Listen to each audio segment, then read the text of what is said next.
Welcome to Meitei news. Kalwakurthy మండలంలో ప్రేమ పేరుతో దళిత యువతని వేధిస్తున్న నిందితుడికి కఠినమైన చర్యలు తీసుకోవాలంటూ భారతీయ జనతా పార్టీ నాయకులు డిమాండ్ చేశారు. యువతని ప్రేమ పేరుతో నమ్మించి శారీరకంగా మానసికంగా లొంగదీసుకుని చిత్రహింసలకు పాల్పడ్డాడు. తన దగ్గర ఉన్న ఫోటోలు వీడియోలు వైరల్ చేశారంటూ యువతని మానసికంగా చిత్రహింసలకు గురి చేశాడు. అమ్మదాన్ని యువకుడితో నాకు ప్రాణహాని ఉందని అమ్మాయి చనిపోవడానికి సిద్ధపడింది. మిత్రులకు నమస్కారం తెలియజేసుకుంటూ మరి ఈరోజు ప్రెస్ మీట్ పెట్టడం ఉద్దేశము నాగర్కర్నూలు జిల్లా సంబంధించినటువంటి కల్వకుర్తి మండలంలోని తోటపల్లి గ్రామంలో ఒక దళిత అమ్మాయిని హరాస్మెంట్ పేరుతో ప్రేమ పేరుతోటి ఒక వర్గానికి సంబంధించినటువంటి యువకులు డ్రగ్స్ వాడుతూ ఆ యొక్క యువకులు అమ్మాయి పైన శారీరకంగా అదే విధంగా ప్రేమ పేరుతోటి కొన్ని అమ్మాయి దాదాపు 16 years ఉన్నప్పటి నుంచి అమ్మాయి పైన హరాస్మెంట్ అనేది జరుగుతుంది. అమ్మాయి చెప్దామంటే ఇంట్లో పేరెంట్స్ కు భయపడి చెప్పలేక పేరెంట్స్ కూడా భయపడిచ్చే ప్రయత్నంలో వాళ్ళు అమ్మాయిని ఘోరంగా కిరాతకంగా కొట్టి అమ్మాయిని చంపుతామని బెదిరింపులు చేసుకుంటూ అమ్మాయిని నువ్వు ఎక్కడ కూడా ఈ విషయం బయట పెట్టినా కూడా నీతో శారీరకంగా ఉన్నటువంటి వీడియోలన్నీ మేము బయటికి వైరల్ చేస్తామని చెప్పేసి అమ్మాయిని భయపడించడం జరిగింది. మరి ఆ యొక్క కేసుని దాదాపు 1 రోజుల నుంచి వాళ్ళు పోలీస్ స్టేషన్ లో వెళ్తుంటే పోలీసులు కూడా దానికి కేసు పెట్టినామని చెప్తున్నారు. కానీ తగిన న్యాయం జరిగే విధంగా పోలీసు వ్యవస్థ కూడా పట్టించుకోవాలని చెప్పేసి మేము తెలియజేసుకుంటున్నాం. అదేవిధంగా ఒక అమ్మాయి దళిత కుటుంబానికి సంబంధించిన అమ్మాయి వారిని శారీరకంగా భయపడించుకుంటూ మరి అమ్మాయికి జరుగుతున్నటువంటి అన్యాయాన్ని వాళ్ళు పోయి పోలీస్ స్టేషన్లో అడిగితే న్యాయం చేస్తామని చెప్తున్నారు. కానీ ఇప్పటి వరకు కూడా కొన్ని రాజకీయాలకు సంబంధించినటువంటి వ్యక్తులు ఆ కేసుని మభ్యపెట్టే ప్రయత్నం చేస్తున్నారు. కాబట్టి దయచేసి పోలీసులకు తెలియజేయడం ఏమనగా తగిన చర్య తీసుకొని వారిపైన కఠిన కేసులు బనాయించి వారి మీద కేసులు పెట్టి ఈ యొక్క అమ్మాయికి న్యాయం జరిగే విధంగా చూడాలని చెప్పి కోరుకుంటున్నాం. అదేవిధంగా ముఖ్యంగా ఏంటంటే ఒక ముస్లిం సంబంధించిన వ్యక్తులు అమ్మాయిని ప్రేమ పేరుతోటి లవ్ జిహాద్ తోటి వాడుకుంటూ నువ్వు ఎక్కడ గుడికి వెళ్ళినా గుడికి వెళ్ళొద్దు, బొట్టు పెట్టుకోవద్దని అమ్మాయిని వేధింపులకు గురి చేస్తున్నారు. కాబట్టి మీ మీడియా మిత్రుల ద్వారా అందరికీ ఒక విషయాన్ని పోలీసులకు ఎస్పీ గారి దృష్టికి పోయే విధంగా మీరు దీన్ని అందరి దృష్టికి తీసుకోవాలని చెప్పి కోరుతున్నాం. అందరికీ నమస్కారం. తోటపల్లి గ్రామానికి చెందిన ఒక దళిత అమ్మాయిని పాఠశాల 10th class నుంచి కూడా అతను ప్రేమ పేరుతోటి అమ్మాయిని వేధించడం జరుగుతుంది. ఏదైతే అబ్బాయి ఉన్నాడో వారు ఆ బాబుకు అధికార పార్టీ అండదండలతోటి విచ్చలవిడిగా అమ్మాయిని కొట్టడం కానీ రకరకాలుగా హింసించడం కానీ జరుగుతూ ఉంది. కాబట్టి అబ్బాయిని వెంటనే అరెస్ట్ చేసి అమ్మాయికి తగిన న్యాయం చేయాలని ద్వారా ప్రెస్ మీట్ ద్వారా పోలీసు వారికి కోరడం జరుగుతుంది. కల్వకుర్తి మండలం తోటపల్లి గ్రామానికి చెందిన ఒక దళిత యువతి పైన కల్వకుర్తి పట్టణానికి చెందిన బలరాం నగర్ కాలనీకి చెందిన మైనార్టీ వర్గానికి చెందిన ఒక యువకుడు గత 7-8 సంవత్సరాల నుంచి కూడా అంటే అమ్మాయి మైనర్ ఉన్నప్పుడే మానసికంగా వేధించి అమ్మాయిని లోబర్చుకొని లవ్ జిహాదీ పేరుతో అమ్మాయికి మాయమాటలు చెప్పి శారీరకంగా దగ్గర తీసుకొని అమ్మాయికి తెలియకుండా కొన్ని వీడియోలు చిత్రీకరించి మరి బెదిరించి అనేక సార్లు అమ్మాయి పైన అఘాయిత్యానికి పాల్పడడం ఇది తీవ్రంగా భారతీయ జనతా పార్టీ ఖండిస్తుంది. కల్వకుర్తి పట్టణంలో గంజాయి మత్తులో ఇలాంటి యువత అనేక మంది ఇలాంటి దుష్టాచారాలకు పాల్పడుతున్నారు. పోలీసు యంత్రాంగం కూడా కల్వకుర్తి పట్టణంలో ప్రత్యేక నిఘా ఏర్పాటు చేసి గంజాయి మత్తులో ఉన్న యువతను మరి ఇలాంటి అమ్మాయిలను వేధించే యువకులను వారికి తగిన శిక్ష వేయాలి. అమ్మాయితో పాటు అమ్మాయి తండ్రిని కూడా వాడు ఫోన్లో చేసి అనేక రకాలుగా దళిత కుటుంబం పైన అనేక రకాలుగా తీవ్ర పదాశాలంతో దూషించి అమ్మాయి కుటుంబాన్ని చంపుతామని చెప్పి మరి యువతిని కూడా అధికార పార్టీకి సంబంధించిన కొంతమంది నాయకులు అండదండలతోటి నేను జైలుకు పోతే ఏమైతుంది, 10 రోజుల్లో వస్తా, 10 రోజుల తర్వాత వచ్చినాక కూడా నేను చంపి నా స్కూటీకి నా బైకుకు నీ శవాన్ని వేలాడదీస్తా అనే రకంగా మరి హింసించడం అలాంటి దారుణాలకు పాల్పడడం మరి యువత ఎక్కడ పోతుందో అర్థమవుతలేదు. మరి పోలీసు యంత్రాంగం ప్రభుత్వం కూడా దీన్ని సీరియస్ గా తీసుకోవాల్సిన అవసరం ఉంది.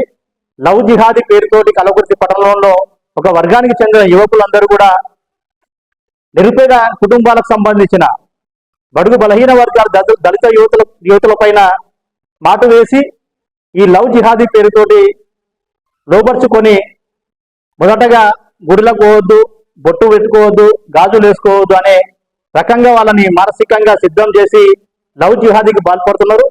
మరి దీన్ని వెంటనే ప్రభుత్వం కానీ జిల్లా పోలీస్ యంత్రాంగం కూడా మరి ఎస్పీ గారు ప్రత్యేక చొరవ తీసుకొని మరి ఇటు కేసుని అమ్మాయి కుటుంబానికి మరి దళిత కుటుంబానికి న్యాయం చేయాలని చెప్పి భారతీయ జనతా పార్టీ డిమాండ్ చేస్తుంది.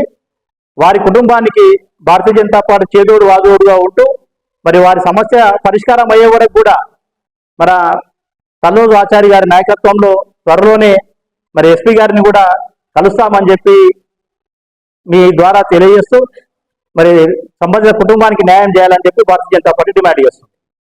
నుంచి నా క్లాస్మేట్ అహ్మద్, ఆయన ప్రేమ పేరుతోని నేను 10th లో ఉన్నప్పుడు 2021లో నాతోని మాట్లాడిండు. ప్రేమ పేరుతోని శారీరకంగా, లైంగికంగా, మానసికంగా అన్ని విధాలుగా టార్చర్ చేసిండు. తర్వాత నేను 2022లో 10th అయిపోయినాక 2024 వరకు మైనారిటీ రెసిడెన్షియల్ హాస్టల్లో చదువుకున్నా.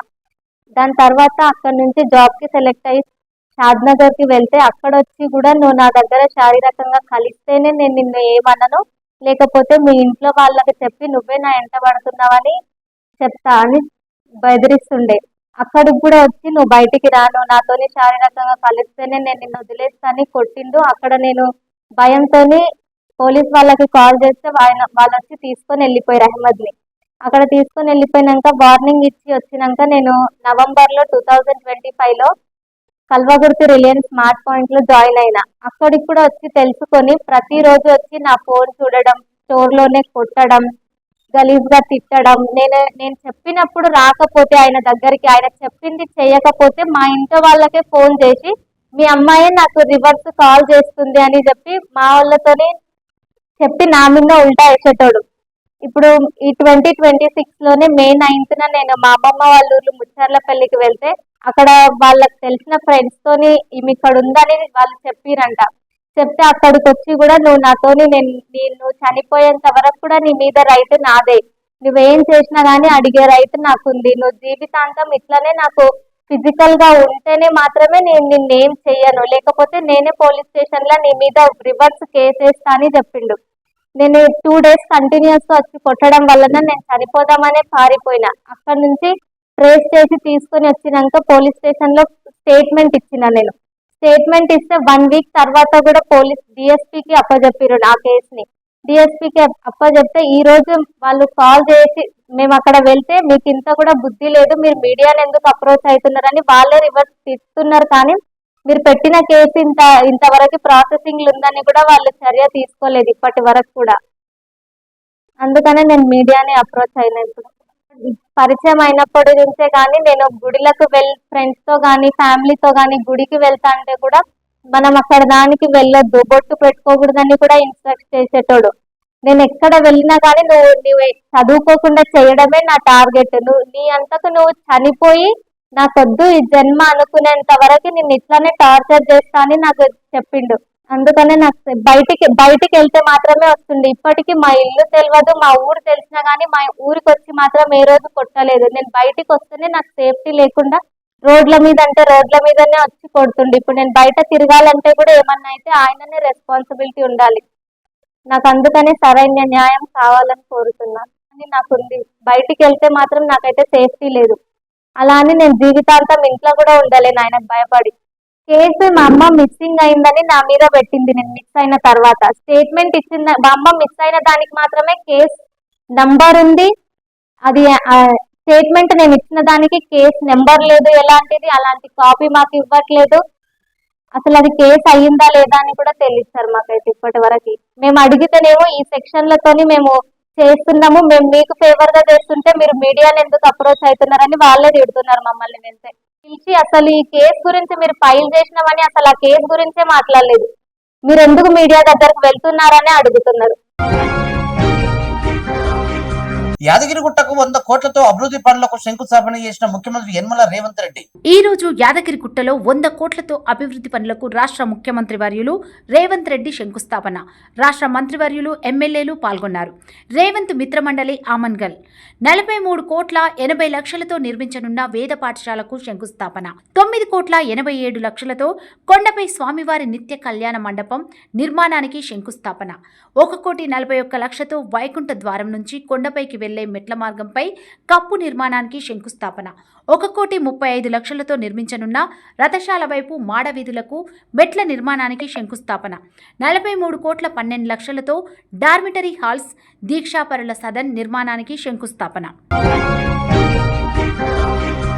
మంచినీళ్ల పైప్ లైన్లను వేగవంతం చేయవలసిందిగా ఆదేశించిన మున్సిపల్ చైర్మన్ పట్టనాయక్. ఆమన్గల్ పట్టణంలో 6వ వార్డు చేపడుతున్న మంచినీళ్ల పైప్ లైన్ పనులను Amangal municipal commissioner Raghavender Reddy, municipality సిబ్బంది, మాజీ వార్డు మెంబర్ పూసల సత్యం, డేరెంగుల వెంకటేష్ స్థానిక నాయకులతో కలిసి పనులను పరిశీలించి నాణ్యతతో చేపట్టి ప్రజలకు తొందరలో అందుబాటులోకి తీసుకోవాలని మున్సిపల్ చైర్మన్ డాక్టర్ పత్యానాయక్ కాంట్రాక్టర్లకు చెప్పడం జరిగింది. బీసీ, ఎస్సీ, ఎస్టీ, జేఏసీ ఆధ్వర్యంలో జరగబోయే బహిరంగ సభను జయప్రదం చేయవలసిందిగా కోరిన వివిధ కుల సంఘాల నాయకులు. ఈ నెల 28వ తేదీన బీసీ, ఎస్సీ, ఎస్టీ, జేఏసీ ఆధ్వర్యంలో తలపెట్టిన బహిరంగ సభను విజయవంతం చేయడం లక్ష్యంగా ఈరోజు తలకొండపల్లి మండలం కేంద్రంలో వివిధ కుల సంఘాల నాయకులను కలవడం జరిగింది.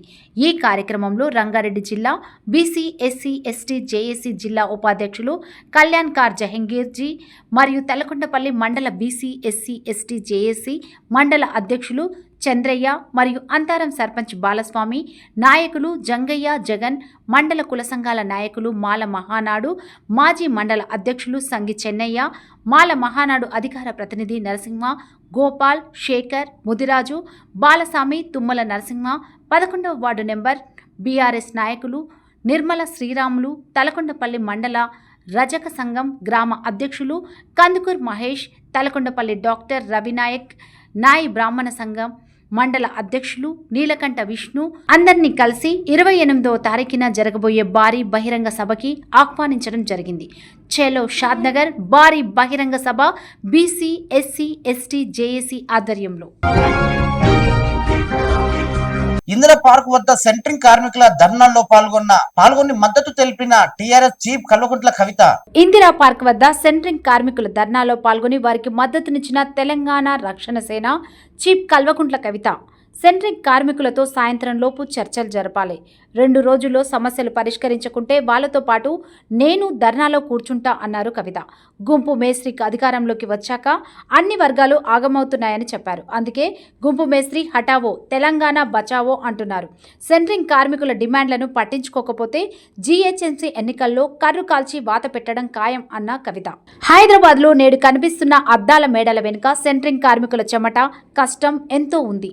అటువంటి సెంట్రింగ్ కార్మికుల సమస్యలపై ప్రభుత్వం వెంటనే స్పందించాలి. తక్షణమే వారిని చర్చలకు పిలిచి వారి సమస్యలను పరిష్కరించాలి అని తెలంగాణ రక్షణ సేన అధ్యక్షురాలు కల్వకుంట్ల కవిత చెప్పడం జరిగింది. 2 రోజుల్లో మీ సమస్యలతో పరిష్కారం చూపకపోతే నేను కూడా మీతో పాటు వచ్చి ధర్నాలో కూర్చుంటా. ఎన్ని రోజులైనా సరే మీ సమస్య తీరే వరకు ప్రభుత్వం ఒత్తిడి పెంచుతా.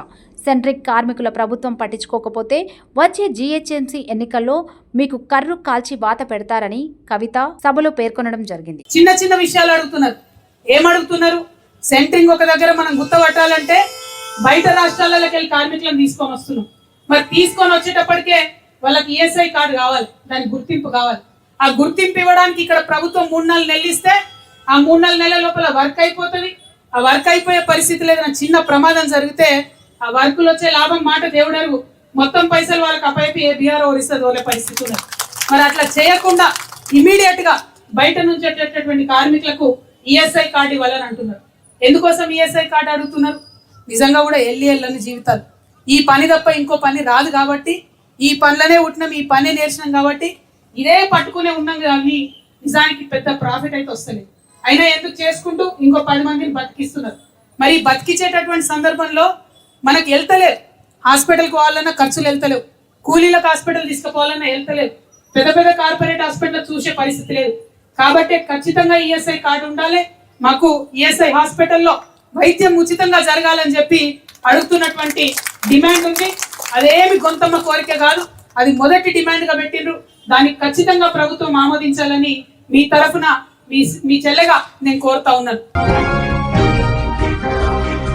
పర్యాటక శాఖ మరియు యువజన క్రీడా శాఖ మహోత్సవాల ముగింపు కార్యక్రమంలో ముఖ్య అతిథిగా పాల్గొన్న నాగర్ కర్నూలు జిల్లా కలెక్టర్ హేమంత్ కేశవ్ పాటిల్. పర్యాటక శాఖ మరియు యువజన క్రీడల శాఖ వారోత్సవాల ముగింపు కార్యక్రమంలో ముఖ్య అతిథిగా పాల్గొన్న నాగర్ కర్నూలు జిల్లా కలెక్టర్ హేమంత్ కేశవ్ పాటిల్. ఈ కార్యక్రమంలో నాగర్ కర్నూలు మున్సిపల్ చైర్మన్ సునీంద్ర, జిల్లా డిఎంహెచ్ఓ రవినాయక్, జిల్లా DEO Ramesh Kumar, DIEO Venkataramana, GM industries Sachin, జిల్లా యువజన మరియు క్రీడల అధికారి సీతారాం నాయక్, జిల్లా పర్యాటక శాఖ అధికారి కల్వరాల నరసింహ. ఈ సందర్భంగా 99 రోజుల ప్రజాపాలన ప్రగతి ప్రణాళికలో నిర్వహించిన వివిధ క్రీడా పోటీలలో గెలుపొందిన క్రీడాకారులకు జిల్లా కలెక్టర్ మరియు జిల్లా అధికారులు బహుమతులు అందజేశారు. Thanks for watching.